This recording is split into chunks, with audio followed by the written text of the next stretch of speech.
Bismillahirrahmanirrahim. Assalamualaikum warahmatullahi wabarakatuh. Waalaikumsalam warahmatullahi wabarakatuh. Bismillahirrahmanirrahim. Alhamdulillahilladzi hadana bi'amdil mukhtari man da'ana ilaihi min waqanna dana labbaika ya man dallana wa hadana. Segala puji bagi Allah yang Maha Kuasa yang telah memberikan kita nikmat sehat dan sempat sehingga kita bisa berkumpul di majlis yang penuh barakah ini. Amin. Salawat dan salam kita curahkan kepada junjungan kita Nabi besar Muhammad sallallahu alaihi wasallam yang mana beliau telah membawa kita dari alam jahiliyah menuju alam terang-benderang, yakni adanya Islam dan iman yang kita rasakan pada hari ini. Mungkin saya tidak panjang lebar, saya akan menyusun acara dengan acara pada hari ini. Acara yang pertama yakni pembukaan, acara yang kedua yakni penyampaian materi, acara yang ketiga tanya jawab, dan acara yang keempat yakni penutupan. Melanjuti acara yang pertama yakni pembukaan yang akan dibawakan oleh saya sendiri dengan pembacaan Bismillahirrahmanirrahim. Melanjuti acara yang kedua yakni penyampaian materi, yang mana hari ini dibawakan oleh kawan kami sendiri yakni Rizky. Waktu dan tempat kami persilakan. Bismillahirrahmanirrahim. Assalamualaikum warahmatullahi taala wabarakatuh. Waalaikumsalam warahmatullahi wabarakatuh. Jadi di sini saya ingin mempresentasikan akhlak terpuji. Jadi yang disebut dengan akhlak terpuji itu akhlak yang baik kepada siapapun. Karena akhlak ini bisa kita ketahui, akhlak itu ada tiga. Akhlak kepada orang yang lebih tua, dan akhlak kepada orang yang muda, dan akhlak kepada orang yang lebih kecil. Bagaimana cara untuk mengetahui daripada akhlak kepada orang yang lebih tua? Yakni dengan cara kita menghormati kepada orang yang lebih tua. Dan bagaimana akhlak kepada saudara kita yang lebih kecil? Yakni dengan cara mencintai. Dan akhlak yang ketiga yakni kepada orang yang sama ataupun seumuran sama kita, yaitu dengan cara kita menghargainya. Terus daripada untuk mencapai akhlak yang baik yang disebut dengan akhlakul hasanah, yakni akhlak yang baik, itu dijelaskan di dalam kitab Akhlakul Libanin. Yajibu alal waladi, diwajibkan atas anak, ayyatakhallaqa, yakni berakhlak, bil akhlakil hasanati, dengan akhlak yang baik, min sigharihi, yakni dari masa kecil anak tersebut, liyata'isa mahbuban, tujuannya apa? Yakni supaya mereka dicintai, fi kibarihi, di masa kecil anak tersebut. Tujuannya apa? Yurdu anhu rabbuhu, yakni tujuannya agar mendapatkan ridho daripada Tuhannya. Wa yuhibbuhu ahluhu wa jami'un nasi, dan tujuannya juga agar dicintai oleh sesama manusianya. Itu tujuan daripada akhlakul hasanah, yakni yang disebut dengan akhlak yang terpuji. Jadi akhlakul hasanah ini bisa kita peroleh dari masa kecil kita. Kalau sudah kita itulah lanjut kepada tingkatan dewasa, maka sulit untuk memperbaiki akhlak daripada kita sendiri. Karena diceritakan juga di dalam kitab Akhlakul Libanin itu, orang yang berakhlak dari masa kecil itu sama seperti menanam pohon di waktu kecil. Ketika pohon itu tidak pernah diluruskan, maka ketika tua ingin diluruskan, maka pohon itu bakalan patah. Dan sebaliknya, ketika anak itu sudah, atau pohon itu sudah diperbaiki dari kecil, dari masa tumbuhnya, ketika besar, ketika diluruskan, itu sudah tentu bisa. Sama seperti itu anak kecil. Anak kecil itu ketika dia diluruskan dari masa kecilnya, diajari akhlakul hasanah, akhlakul karimah yang baik dari masa kecilnya, maka dia ketika sudah tua maka mudah untuk mengikuti daripada akhlak yang baik. Tapi kalau sudah tua, anak itu sulit untuk diperbaiki ketika dia sudah melakukan daripada akhlakus sayyi'ah yang disebut dengan akhlak yang buruk. Maka dari itulah aja kita harus belajar dari masa kecil ini untuk mempelajari daripada akhlakul hasanah agar ketika tua nanti kita itu bisa berakhlakul hasanah dan juga yang disebut dengan berakhlak yang baik. Cukup ini yang dapat saya sampaikan. Kurang dan lebihnya mohon maaf. Akhirul kalam. Assalamualaikum warahmatullahi wabarakatuh. Waalaikumsalam warahmatullahi wabarakatuh. Lanjuti acara yang ketiga, yakni tanya jawab yang akan diaturkan kepada para audien. Untuk bertanya waktu dan tempat kami persilakan.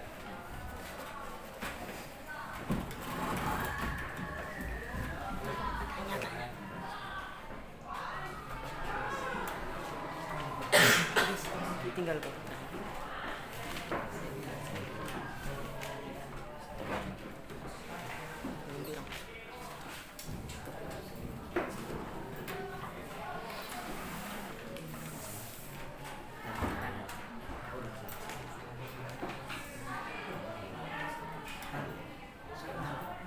Ya saudara Sipun, silahkan.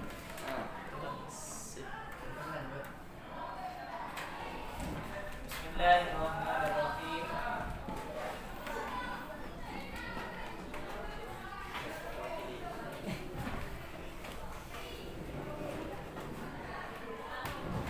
Di sini saya angkat suara daripada penyampaian yang telah disampaikan oleh penutur pertama, kelompok pertama yang disyarahkan oleh Rizky dan dimoderatori oleh Usman.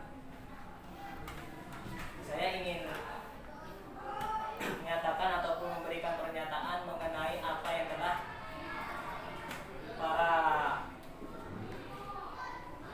para peserta kelompok 1 yang telah disampaikan, yakni mengenai isi daripada yang disampaikan. Memang yang disampaikan itu ialah membiasakan akhlak yang terpuji.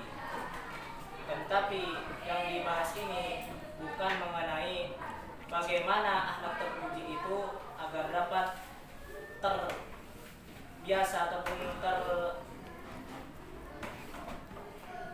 atau bisa dibiasakan oleh orang lain. Akan tetapi yang dibahas pada pelajaran kita saat ini ialah bagaimana membiasakan akhlak terpuji dengan beberapa bagian, yakni yang pertama inovatif dan kreatif, dengan cara inovatif dan kreatif, dan yang kedua dengan cara berlomba-lomba dalam kebaikan, yang ketiga dinamis, dan yang keempat dengan cara optimis.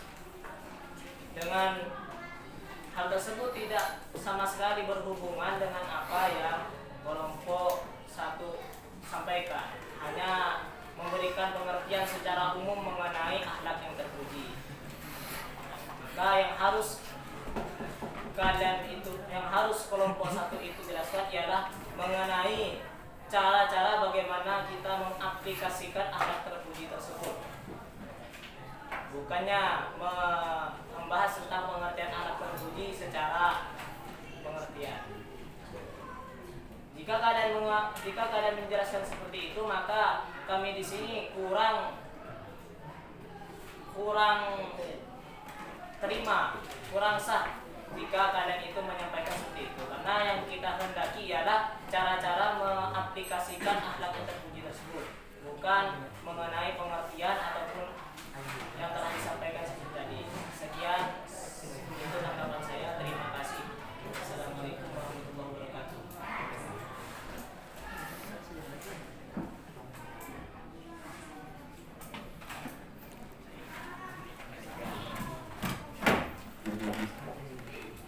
Kemudian menginginkan kalian menjelaskan poin-poin yang ada di dalam buku itu ya. Tidak sekedar kulitnya yang dibahas, isinya juga dibahas. Bukan kulitnya, nggak terpuji. Isi akhlak terpuji apa saja, nah yang dibahas itu ya. Dan cuma kulitnya, tapi dagingnya juga dibahas. Yang diiris memang kulit, tapi kan dagingnya yang akan kita ambil. Iya, betul. Ayo. Bismillahirrahmanirrahim.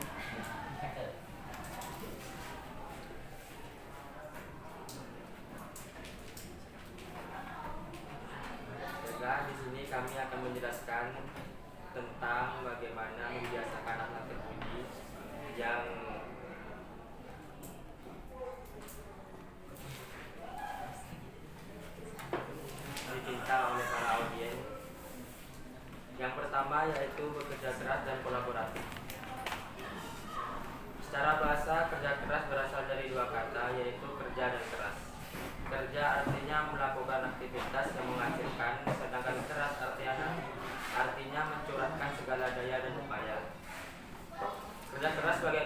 berusaha atau berjuang dengan keras atau bersungguh-sungguh dalam mengerjakan sesuatu untuk mencapai suatu tujuan. Sedangkan menurut Islam, kerja keras adalah bekerja atau bersungguh-sungguh untuk mencapai tujuan atau prestasi, kemudian disertai dengan doa dan serah diri kepada Allah Subhanahu wa taala. Bekerja keras sangat diperlukan dilakukan oleh setiap manusia untuk menggapai keperluan, kebutuhan dan impiannya. Karena tanpa kerja keras, semua impian dan semua permintaan atau perwujudan tidak akan tercapai. Kerja keras adalah kegiatan yang dilakukan dengan sungguh-sungguh untuk mencapai target yang akan dituju. Dalam Islam, kerja keras adalah usaha ikhtiar untuk mencapai maksud daya upaya dengan bersungguh-sungguh dalam melakukan segala sesuatu semata-mata karena Allah Subhanahu wa taala. Difirmankan dalam Quran surah An-Naba ayat 11, Bismillahirrahmanirrahim. Wa ja'alna an-nahara ma'asya, dan kami jadikan siang untuk mencari penghidupan atau bekerja. Jadi ayat ini menjelaskan Allah telah menciptakan siang itu hanya untuk bekerja, sedangkan malamnya itu untuk istirahat menurut akal logika. Cita-cita dan tujuan akan cepat dicapai dengan kerjasama atau kolaboratif. Secara bahasa, kolaboratif memiliki arti berhubungan atau bekerja sama. Secara umum, kolaborasi adalah hubungan antar individu atau antar organisasi yang saling berpartisipasi dan saling menyetujui untuk bersama mencapai tujuan. Makna dari bekerja keras itu sendiri adalah Islam memberikan ajaran kepada umatnya untuk bekerja keras dan kolaboratif dalam mencapai tujuan yang gemilang. Tentu kolaboratif itu harus dilakukan untuk kebaikan, bukan kejahatan. Karena sebaik-baik manusia adalah yang berguna untuk makhluk lainnya. Di sini bekerja keras dan berkolaboratif itu memiliki ciri-ciri dan prinsip-prinsip tersebut. Dan akan kami sebutkan ciri-ciri dan prinsip-prinsip itu sendiri. Yang pertama, ciri-ciri dan prinsip kerja keras. Yang pertama, melakukan segala perbuatan dengan tulus karena Allah. Yang kedua, melakukan dengan sungguh-sungguh dan pantang menyerah. Yang ketiga, tidak meremehkan pekerjaan dan tidak tergesa-gesa menyikapi pekerjaan. Dan yang keempat, menyerahkan hasilnya kepada Allah Subhanahu wa taala.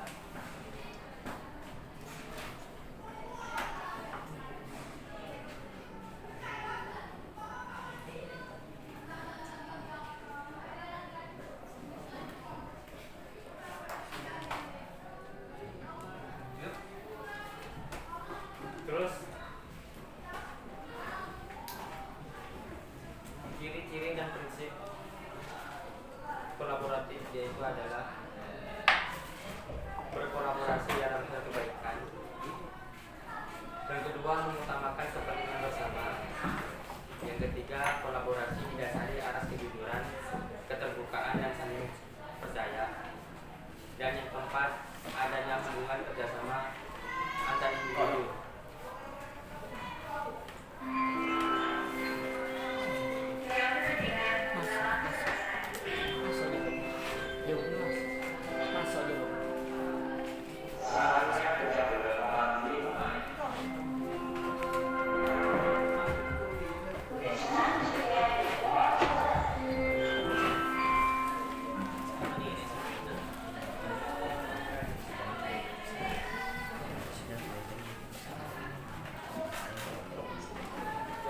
Masuk dalam membiasakan anak terpuji yang nomor 2 yaitu Fastabiqul khairat.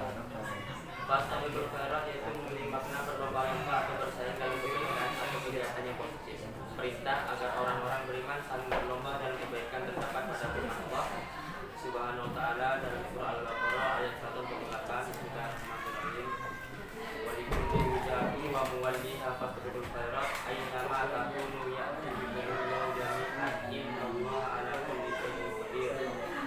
Dan bagi tiap-tiap umat ada kiblat sendiri yang dia menghadap kepadanya, maka berlomba-lombalah dalam membuat kebaikan di mana saja kamu berada, pasti Allah akan mengumpulkan kamu sekalian pada hari kiamat. Sesungguhnya Allah Maha Kuasa atas segala sesuatu. Di sini dijelaskan juga ada ciri-ciri dalam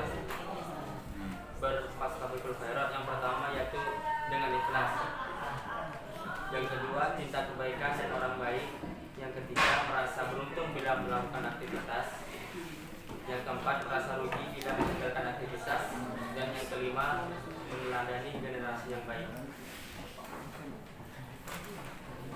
Allah membalas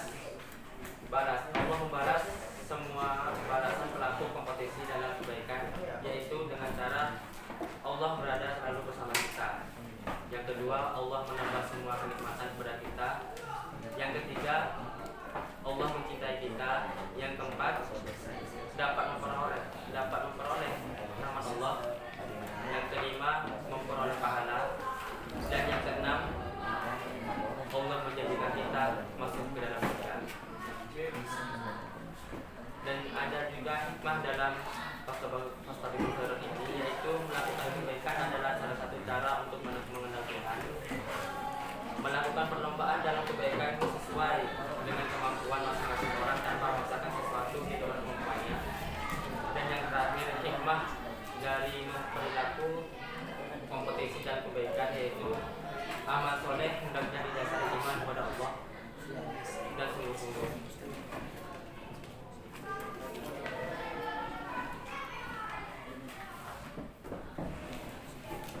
Dan untuk audien tadi yang bertanya, apakah Anda sudah puas apa yang telah kami sampaikan?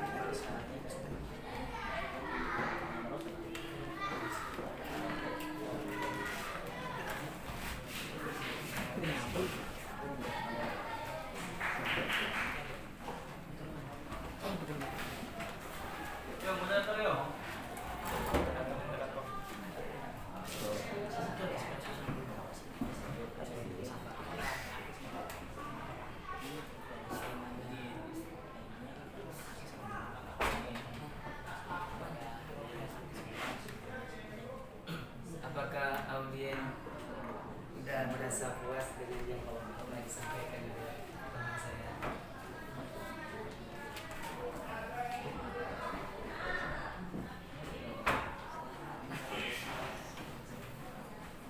Bismillahirrahmanirrahim.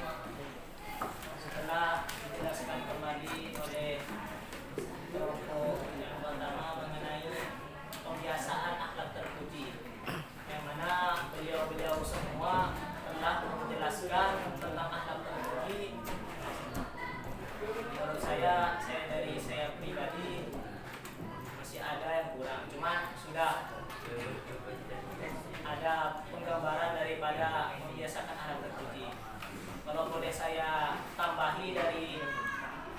saya menambahkan daripada jawaban yang telah disampaikan, menurut saya mengenai membiasakan akhlak yang terpuji ialah ada beberapa cara yang akan kita bahas, yakni ada 4. Yang pertama inovatif dan kreatif, yang kedua akhlak yang terpuji dengan berlomba-lomba dalam kebaikan dan dinamis serta optimis. Jadi yang sebenarnya harus dibahas jangan terlalu panjang lebar, hanya mengambil kepada intinya. Seperti yang pertama, akhlak terpuji dapat dikatakan akhlak terpuji jika berinovatif dan kreatif. Salah satu daripada akhlak terpuji yakni inovatif dan kreatif. Jika seseorang mempunyai sifat inovatif dan kreatif dalam artian dia itu suka bekerja keras dalam hal yang baik, maka ia bisa dinamakan orang yang mempunyai akhlak yang terpuji. Dan yang kedua ialah orang-orang yang berlomba dalam kebaikan. Jika ada orang yang melakukan pekerjaan yang tertuju kepada hal kebaikan, maka bisa dinamakan orang yang mempunyai akhlak terpuji. Dan yang kedua yakni dinamis. Jika seseorang telah mempunyai dinamis ataupun semangat di dalam segala kebaikan, maka ia juga bisa dikatakan orang yang mempunyai akhlak yang terpuji. Dan yang terakhir ialah optimis, yakni berprasangka baik dengan semua yang telah dikerjakan. Maka berprasangka baik atau mempunyai sifat optimis itu bisa dikatakan akhlak yang terpuji. Maka hanya itu yang dapat saya tambahkan daripada penjelasan yang telah disampaikan. Kurang lebihnya saya mohon maaf. Assalamualaikum warahmatullahi wabarakatuh.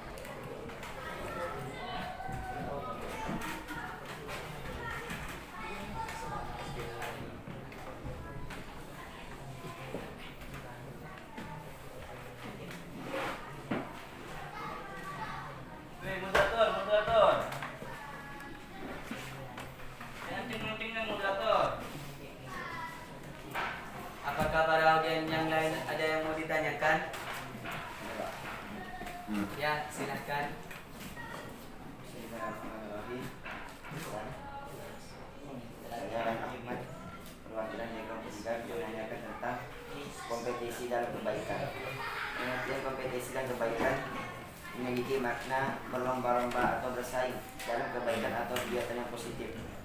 Pertanyaan saya, bagaimanakah pendapat Anda jika ada orang yang berlomba dalam kebaikan tetapi akan bisa mendatang permusuhan? Bagaimanakah pendapat Anda?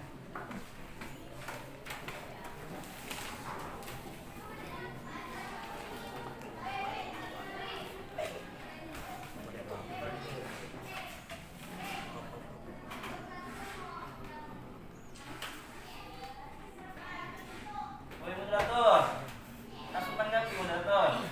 Jangan ada jeda. Bismillahirrahmanirrahim.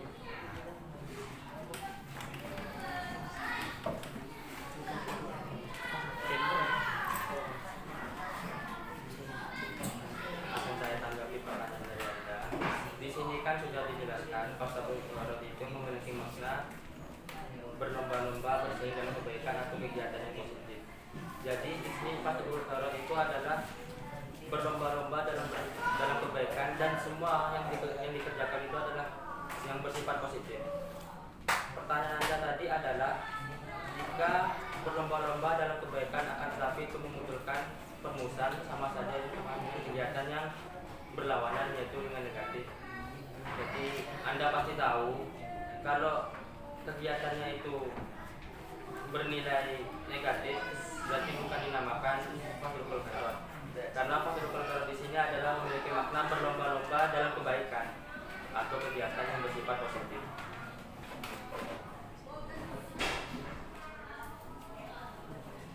Jadi seperti itulah tanggapan dari saya.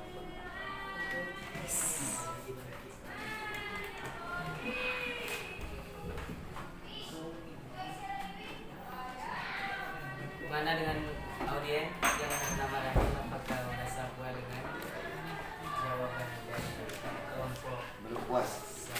Yang saya tanyakan kan, bagaimana pendapat jika ada orang yang berlomba dalam kebaikan seperti musabaqah tilawah Quran, akan tetapi perlombaan tersebut bisa mendatangkan permusuhan antar sama lain? Pendapat Anda, apakah perlombaan tersebut bisa dikatakan Fastabiqul khairat atau tidak? Silakan saudara Mahendra untuk menjawab.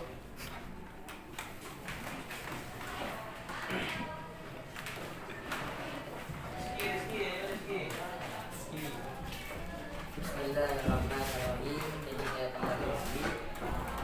Kan tadi sudah jelas di sini yang disebut dengan Fastabiqul khairat itu berlomba-lomba di dalam kebaikan. Ya tadi yang sudah dijelaskan, berlomba-lomba di dalam kebaikan itu yang memiliki sisi positif, bukan sisi negatif. Kalau misalnya seperti contoh yang sudah dicontohkan oleh yang ditanya tadi, ketika ada orang yang tidak senang kepada kita, tetapi kita itu mempunyai kondisi kita sekarang itu lagi Fastabiqul khairat, berlomba-lomba dalam kebaikan seperti lomba. Di dalam lomba kita itu ada orang yang tidak senang kepada kita, maka itu sudah menjadi hal yang biasa. Ketika dia melihat daripada kelebihan kita, apa yang sudah kita miliki, disitulah bentuk ketika dia ingin memusuhkan kita ataupun mempunyai sifat apa kepada kita, mempunyai sifat iri, mempunyai sifat dengki kepada kita, karena melihat ketika kita itu mempunyai kelebihan melebihi daripada kelebihan orang yang benci kepada kita. Tapi pada endingnya yang disebut dengan Fastabiqul khairat ini tetap mengajak kepada jalan yang baik. Yang disebut dengan Fastabiqul khairat, jalan yang baik, menuju terhadap jalan yang positif, bukan menuju kepada jalan yang negatif seperti itu.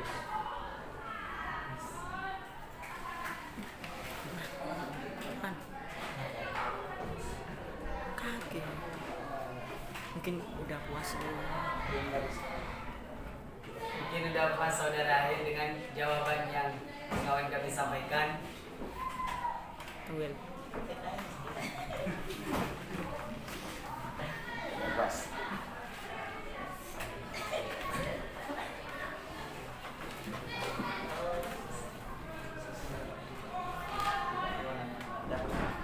Mungkin ada yang lain yang mau bertanya.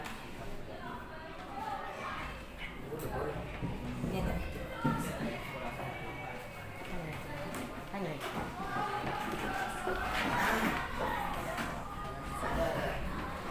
Ya, saudara Randy, silahkan. Bismillahirrahmanirrahim. Jelaskan suaranya. Kami dari kelompok 4 ingin bertanya bagaimana menimbulkan sifat kreatif seorang santri.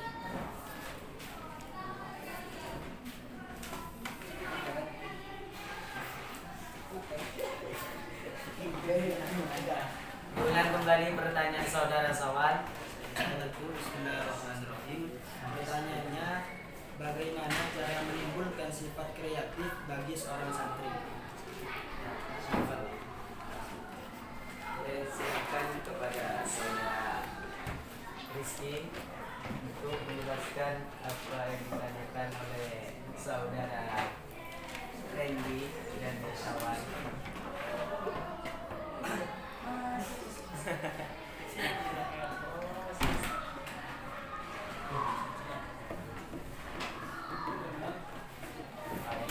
Bismillahirrahmanirrahim.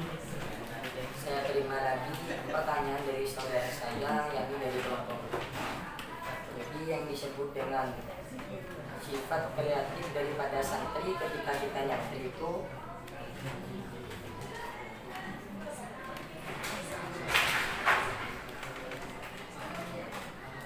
cara menimbulkan sifat kreatif itu kita harus memang daripada kebiasaan kita sendiri. Yang disebut dengan orang santri yang bisa dikatakan santri itu kreatif, dia itu rajin di dalam segi apapun. Seperti ketika dia itu mengerjakan tugas dengan apa yang sudah dijelaskan oleh gurunya, dia itu catat sedikit demi sedikit. Dia ambil, dia simpan, dan dengan catatan itu dia bisa simpan dan dia kumpulkan lagi, dan dia ingin jadikan satu karangan seperti karangan buku yang bisa dibaca oleh kita ataupun kitab-kitab seperti daripada guru yang sudah ada di sini yang sudah mengajar. Dengan kreatif beliau ketika beliau itu banyak mendapatkan ilmu daripada guru-gurunya, santri tersebut dengan kreatif sendiri beliau mencatat daripada apa yang sudah menjadi kebiasaan daripada pondok pesantren yang sudah dia kerjakan di pondok pesantren. Akhirnya beliau kumpulkan menjadi satu dan beliau jadikan suatu buku. Itu yang disebut dengan sifat kreatif. Banyak lagi sifat kreatif yang sudah yang dimiliki oleh santri. Ya, itu yang dapat saya sampaikan. Gimana saudara Randy? Apakah sudah puas dengan jawaban dari kami?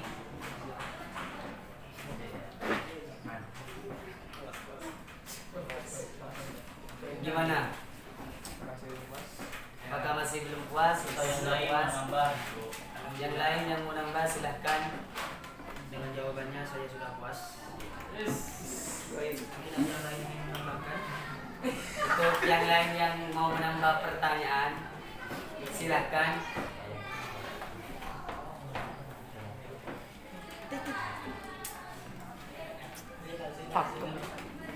Saudara Wakti mau nambahkan.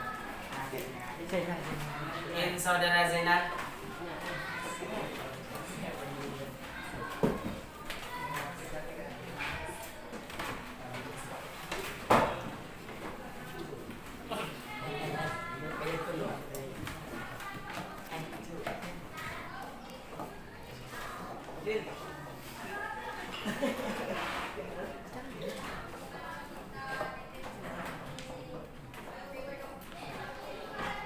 Ya, saudara Zainal silahkan. Saya ingin ikut bertanya juga. Bagaimana cara menimbulkan sifat inovatif bagi seorang santri? Optimis. Diulang lagi pertanyaannya.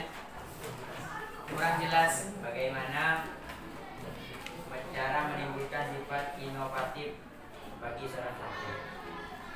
Ya, untuk saudara Rizky menyampaikan apa yang ditanyakan oleh saudara Zainal.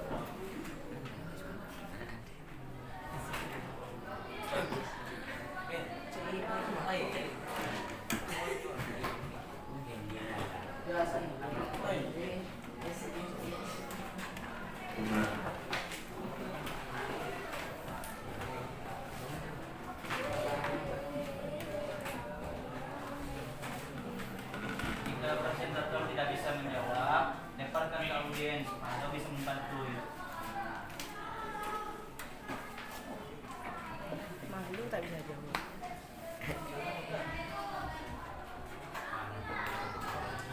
Malu tak bisa jawab terus.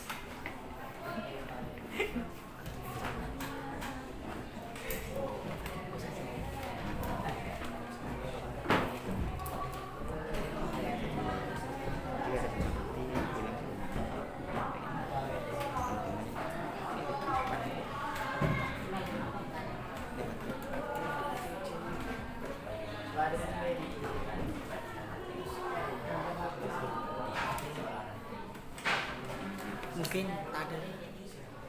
Mungkin ada saja Bapak. Mungkin ada yang ingin menjawab pertanyaan yang disampaikan oleh Zainal.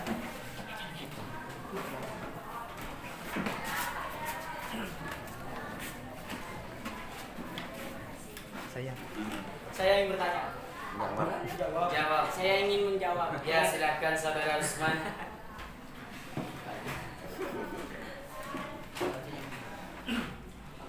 Bismillahirrahmanirrahim. Saya ingin menjawab pertanyaan Zainal. Bagaimana cara menimbulkan santri itu inovatif ya?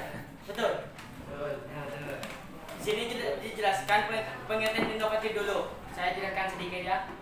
Inovatif arti bersifat memperkenalkan sesuatu yang baru kepada masyarakat. Contoh, seperti anak baru yang baru masuk ke pondok pesantren Darul Hikmah itu ketika menjalani beberapa tahun, anggaplah pondoknya itu dapat 6 tahun. Nah, ketika itu apa dia yang dia dapatkan di pondok, ketika pulang dia mengamalkan apa yang telah di pondok dia dipelajari. Contoh, seperti saya sendiri, jangan cerita orang lain ya. Saya sendiri aja, saya masuk pondok sini tahun 2018 dari pertama saya masuk. Saya sekarang jalan 6 tahun, ketika saya liburan, saya amalkan di rumah saya. Sebelah saya ada masjid, sebelah sana ada sholat, saya amalkan. Ketika waktunya adzan, adzan. Ketika waktunya sholat, itu kreatif itu. Mengamalkan apa yang ada di pondok saya. Itu inovatif itu. Telah mengamalkan apa yang dia pelajari di pondok pesantren tersebut. Sekian, terima kasih. Mungkin ada tambahan dari segi lain, yang lain. Ya, saudara Reza ingin menambahkan daripada jawaban dari Usman. Ya, silakan saudara Reza. Beliau. Ya, silakan. Pengertian dari inovatif tadi berarti bersifat memperkenalkan sesuatu yang baru kepada masyarakat. Berarti memperkenalkan sesuatu yang baru kepada masyarakat ini, seandainya di kalangan masyarakat itu tidak terdapat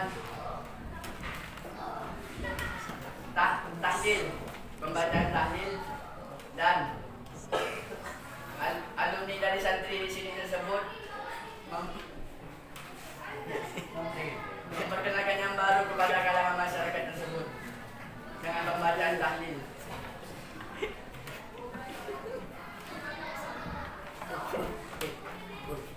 Ya, gitu. Gimana? Ada yang ingin menambah dari jawaban Usman tadi?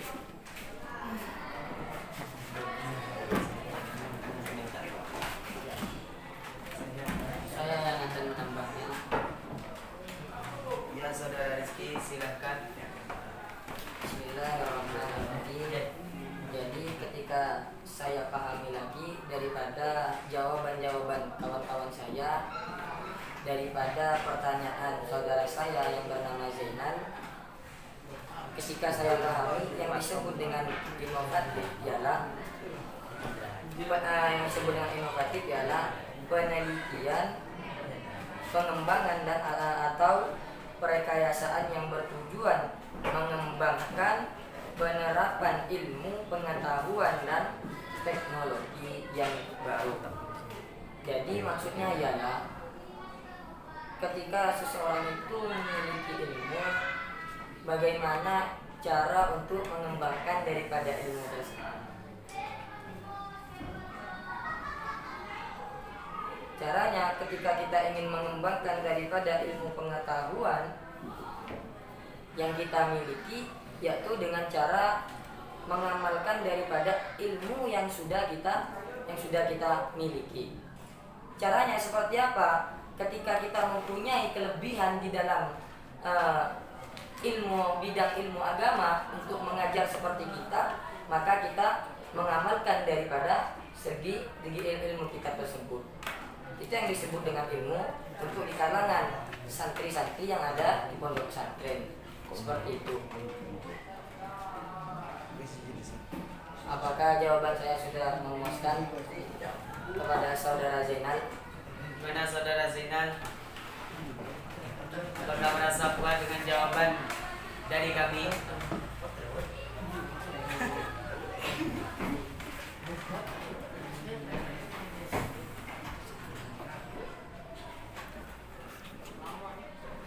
Ya, terima kasih untuk saudara Rizky telah menyempurnakan semua jawabannya telah disampaikan oleh kawan-kawan. Dan saya sudah puas dengan jawaban dari semua jawaban yang telah disampaikan.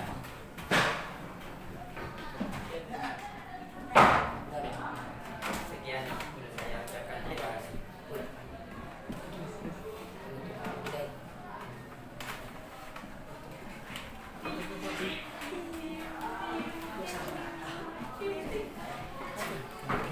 Lanjuti acara yang keempat, yakni penutup. Kurang lebihnya saya mohon maaf. Apabila ada kata-kata yang salah, itu datangnya dari saya sendiri, dan apabila ada kata-kata yang benar, itu datangnya dari Allah melalui lisan saya ini. Kurang lebihnya saya mohon maaf. Wallahul muwaffiq ila aqwamit thoriq. Wassalamualaikum warahmatullahi wabarakatuh. Waalaikumsalam warahmatullahi wabarakatuh.